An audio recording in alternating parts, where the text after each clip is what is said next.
kidnappings and killing in Kaduna State in particular. The president describes them as barbaric terror attacks. The president notes that the statements by some political and religious leaders seem to further incite and stoke the pain and anguish of mourning families. Addressing this scourge requires a great show of empathy and coming together as a society to squarely confront these elements and the danger it poses to our democracy and peaceful life in the country, the president added. He gave strong assurances that those who think that profits can be made either from money paid as ransom or in politics will realize sooner than later that they are bound by the same fate as their victims. Banditry, kidnapping, and the politics of murder will be fought with all the resources available, the president vowed. Meanwhile, Northern States Governors Forum says it is distressed with the killing of 3 of students recently abducted at the Greenfield University, Kaduna State, by their kidnappers. Chairman of the forum and Governor of Plateau State, Simon Bakola Long, while reacting to the incident, described the murder of the young innocent students as shocking, barbaric, and condemnable.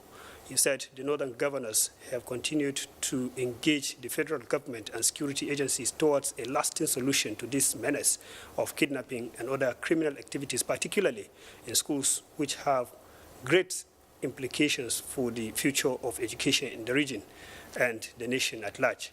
Lalong said the recent meeting of the forum with President Muhammadu Buhari and service chiefs was to further consolidate on measures towards addressing the security challenges of the region and the nation as a whole.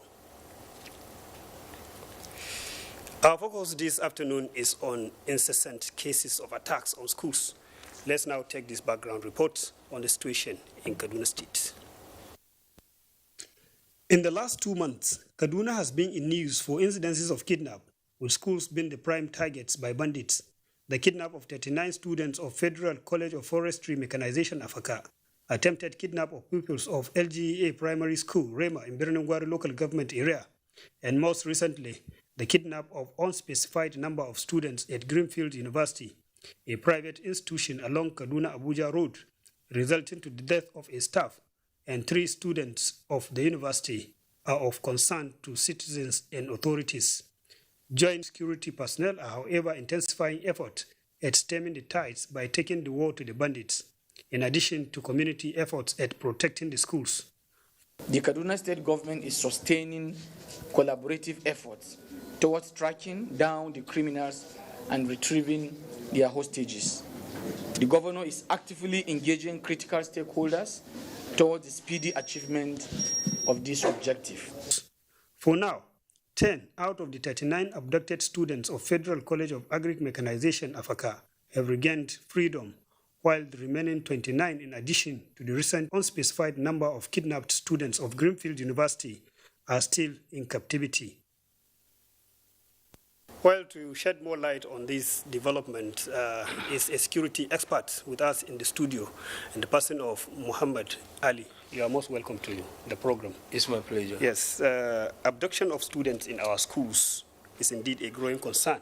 And from the point of view of a security expert, what do you think we are not getting right? Once to every nation and people comes a time to decide, in truth or in falsehood, for good or for bad. Having said this, I think the spate of kidnapping being experienced in Kaduna State is a very big challenge. Okay. Challenge not just to government, but to each and every one of us.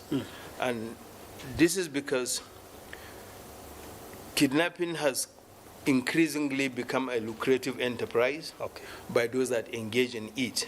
And this is the more reason why. And as was clearly stated even in the president's... Good. This is why we have to come together and rid society and our institutions of learning, particularly of the ravages of vandals and gangsters.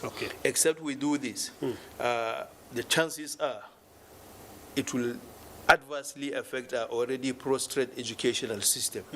And For us to allow that to happen, then certainly in the no distance future, there will be no more schools, or parents will not allow their children to go to school, even if it is day school, because of the fear of the unknown, because of the fear of them being fallen prey to the ravages of these vandals that are all over the place, kidnapping school students for the purpose of ransom. Because the kidnapping currently going on in the Northwest geopolitical zone in general, not just Kaduna State, is purely mercenary. They are doing it for the purpose of ransom. This is why the kidnappers are keeping their victims awaiting or calling parents to come up with money. So more or less, it's more like an organized crime. And there are early signs. What do you think? It is an organized crime in order to use the students to get money either from government or from their parents. This is what distinctively separates it from the Boko Haram insurgency. Because Boko Haram are attacking institutions of learning because they felt it is unethical or un-Islamic for people to acquire Western education. They kill students and also teachers. But in this case, it is not like that. They go into schools to abduct students for the purpose of getting ransom from their parents or from the authorities. There are early signs to all of this. What should be the role of state actors to nip it in the bud? Some of the early warning signals are not too visible, or some people are not actually understanding what an early warning signal is. So there is the need for education, security education. And this is why state governments, school administrators, and public safety professionals need to come together to collaborate in order to first look at the criticality and vulnerability of our institutions of learning. Because except we are able to look at the criticality and vulnerability of our school environments, we will not be able to plan and put in place adequate security measures that will deter criminals or vandals from coming into such institutions either at the daytime or at night to kidnap students. Can community engagement be of any use to stemming the tide of these happenings? Community engagement will play a role. By the time we educate members of our communities to say something when they see something, that will go a long way in helping. But then we have had reports where police are called in to assist, but the late response by security agencies, what is given at times some of these vandals the chance to succeed in carrying away their victims. Because like the Greenfield issue, there was a report was made to the police, but it took about 1 hour before they respond, and that was what gave them the leeway to be able to cut away the 23 students they took away. The response was late. There was late response. So there has to be very early, early response. Rapid response mechanism have to be put in place in order to nip this in the bud. Now, what of the community effort? In case they have realized some suspicious movement, what should they do to inform the security in good time so that they can? There should be some sort of community network where whatever something happens, the district head, for example, or the village head should be in a position to report to the nearest person in authority for something to be done, and quickly too. Thank you very much, Mohammed Ali, for coming to share your thoughts in this program. Thank you for having me. Thank you very much. Troops of Operation Lafia Dole on Operation Turata Kebongo have eliminated 21 Boko Haram Islamic State West Africa province terrorists in Gaidam, the headquarters of Gaidam local government area of Yobe State. A statement by the Director, Army Public Relations Officer, Brigadier General Muhammad Yarima says the terrorists attacked a strategic border town on the 23rd April 2021, destroyed 3 communications masts and looted some shops in the area. Troops stationed in the location with support from the air component of Operation Lafia Dole rapidly embarked on pursuit, killing 21 terrorists, recovered a gun truck with an anti-aircraft gun and several other arms. Brigadier General Yarima added that 3 soldiers that sustained injuries during the encounter are receiving medical attention and are in good condition. Rivers State Governor Nyesom Wike has tasked the Chief of Defense Staff, General Lucky Irabo, to reduce the level of insurgency in the country. This was when the Chief of Defense Staff and other top military officers paid him a courtesy visit at the government house, Port Harcourt. Ogidi Yekweri completes the report.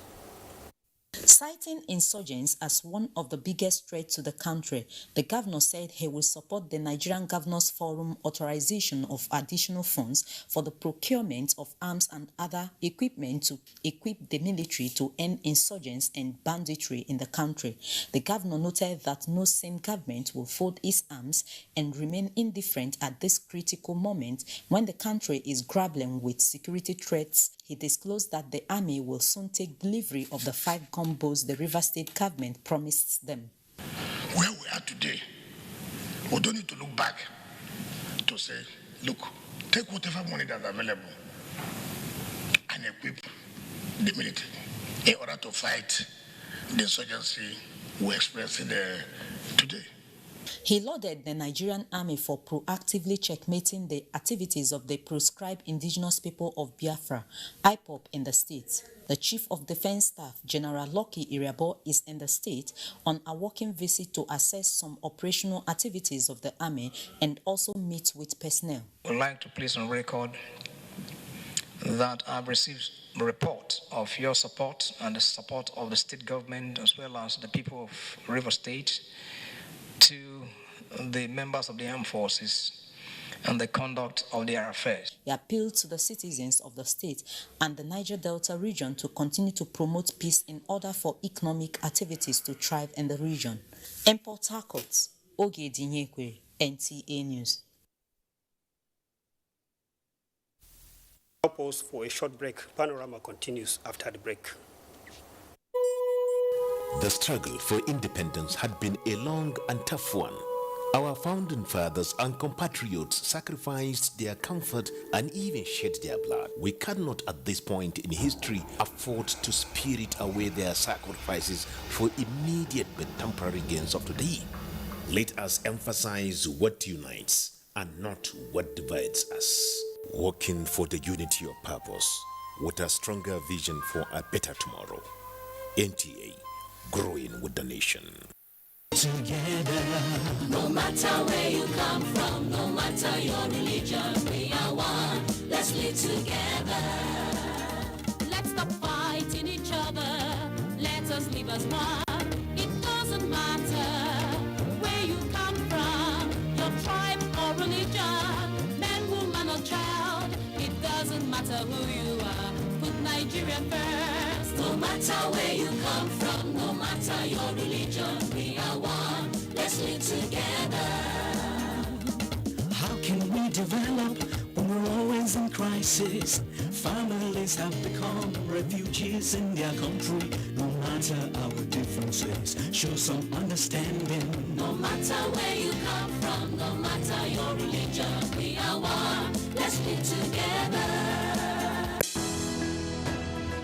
The counsel of our fathers. I will urge and advise our younger generation to use talent and brain to sort out problems, not arms.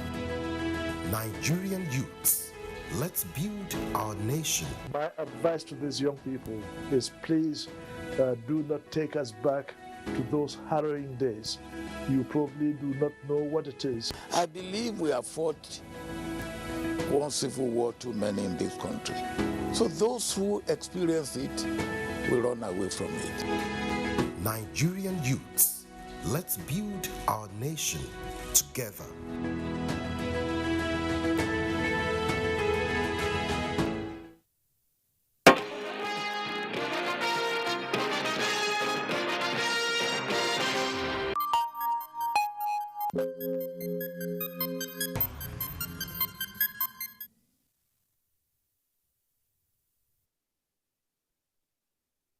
The Nigeria Center for Disease Control has, on 24th of April 2021, confirmed 51 new cases of COVID-19 in Nigeria.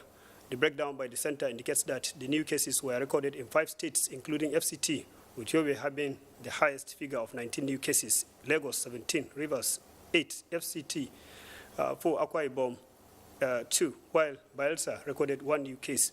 As at 24th April 2021, Nigeria has a total of 164,684 confirmed cases of COVID-19, while with 154,687 patients discharged, while 2,061 deaths were recorded. Emir of Zozo, Ambassador Ahmad Nuhu Bamali, has taught the line of submission of the DG NTA, Malam Yakubu Ibn Muhammad, in calling on Nigerians to be allies with relevant agencies in containing threats to security in the country. The Emir was speaking at the 15th annual Ramadan lecture, jointly organized by NTA, FRCN, and Voice of Nigeria in Kaduna. Haruna Muhammad reports. A gathering of erudite broadcasters in the month of Ramadan. On the menu was a critical assessment of Nigeria's security threat and possible solutions. The Director General NTA, Yakubu Ibn Muhammad, agrees with the Emir of Zazzau for the full participation of the public in supporting the entire security architecture in fighting insurgents and bandits. We've been meeting the Council of Traditional Rulers under the chairmanship of His Eminence the Sultan of Sokoto and his co-chair, the Oni of Ife. We had several meetings with Mr. President, with the National Security Advisor and the service chiefs. And equally here in Kaduna, we had meetings with the governor. They are not sleeping as people are, perceiving. They're not sleeping, they're doing their best, only that it is an overwhelming situation that we all have to put our hands on deck to ensure at least that the needful is done. We should be very vigilant and we should be very wary. We should report anything that is abnormal to the authorities, thereby making security our own business. The guest lecturer, a teacher in both Western and Islamic knowledge, put forward the Islamic perspective towards winning the war against terrorism, insurgency, and banditry. I advise and admonish people to collaborate with government and security agencies in making sure that we live in a peaceful nation. Also to collaborate with security agencies to fish out the bad eggs among us. The 15th edition of the NTA FRCN VON Ramadan lecture also gave room for guests to ask questions, which were addressed by the guest lecturer. In Kaduna, Haruna Mohammed, NTA News. Efforts by Kaduna State government in expanding the Zaria Water Project towards ensuring that millions in rural communities have access to potable water receives a boost as the State Water Corporation takes delivery of 6,000 new pipes. Tina Turu reports. For decades, residents of Zaria and environs suffered perennial water scarcity. Succor, however, came in 2019 when the Kaduna State government completed the second phase of the Zaria Water Project and was inaugurated by President Muhammadu Buhari. Now, with the Kaduna State Water Corporation taking delivery of about 6,000 new pipes brought all the way from Lagos to Zaria using the railway service, millions of people in Suba and environs will, upon completion of the project, have access to potable water. Now we are thinking out of the box also to try the solar option and to try to obtain power supply from Transmission Company of Nigeria, which might be cheaper and possibly more reliable. So with this, if we address the power problem, the Zaria and environs should expect water 24/7. For beneficiaries of the project, this is a dream come true. We are highly delighted. We will not mind if our taps start running today. This is a welcome development. The project is expected to be completed in 9 months. In Zaria, Tina Turu, NTA News. Nigeria's UFC welterweight champion Kamaru Usman retains title, beats rival George Masvidal again in Florida on Saturday night by knockout in the second round. Correspondent Femi Johnson reports that Kamaru defeated same opponent in the 5th round last year to stem his authority over his opponent in the UFC 263 welterweight category. And confidence starting round two.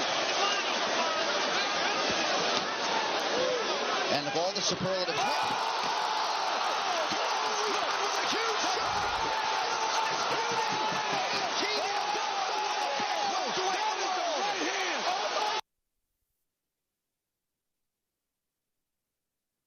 And that is the panorama from the network center of the NTA, Kaduna. Thank you for being with us.